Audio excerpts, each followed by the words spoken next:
રાનપાડા પ્રાણ પ્રતિષ્ઠા મહોત્સવ દિવસની ઉજવણી નિમિત્તે રાનપાડાથી ભાપકર સુધીની ભવ્ય શોભાયાત્રા યોજાઈ. સંત સ્વયંસેવકો ભાવિક ભક્તો શોભાયાત્રામાં જોડાયા. સંસ્કૃતિ, સંસ્કાર અને સત્સંગનો પ્રચાર કરવાના આહવાન સાથે લોકોને ભગવાન પરમ કૃપાળુ પરમાત્માની કૃપા અને શ્રી હનુમાનજી સાર્થક કરવાની અપીલ કરી હતી. સનાતન હિન્દુ સંસ્કૃતિ અનુસાર પ્રકૃતિ અને સંસ્કૃતિના જતન સંવર્ધન માટે કાર્ય કરવાની અપીલ કરી હતી. ભાવિક ભક્તોનું વિશેષ અભિવાદન કરતા દેશભરમાં ગુંજી ઉઠેલા શ્રી હનુમાનજી નામનો મહિમા ભક્તિ અને શ્રદ્ધા અર્પણ કરી રહ્યા છે. ડાંગ જિલ્લામાં ધર્મ જાગરણ ભક્તો દ્વારા શરૂ કરેલ તેઓના કાર્ય તેમજ પ્રાણ પ્રતિષ્ઠાની સ્થાપના અંગેની વિસ્તારપૂર્વક માહિતી આપી હતી.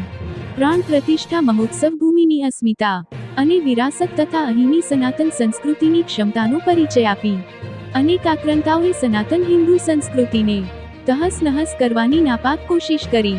તેમ છતાં સનાતન સંસ્કૃતિ તેના સિદ્ધાંત સાથે ટકી રહી છે તેમ જણાવ્યું હતું. આદિવાસી સમાજને હજારો વર્ષોની પરંપરા મુજબ સમાજની મુખ્ય ધારામાં લાવવા માટે અનેક સમય પગલાંનું રાજ્ય લઈ રહી છે.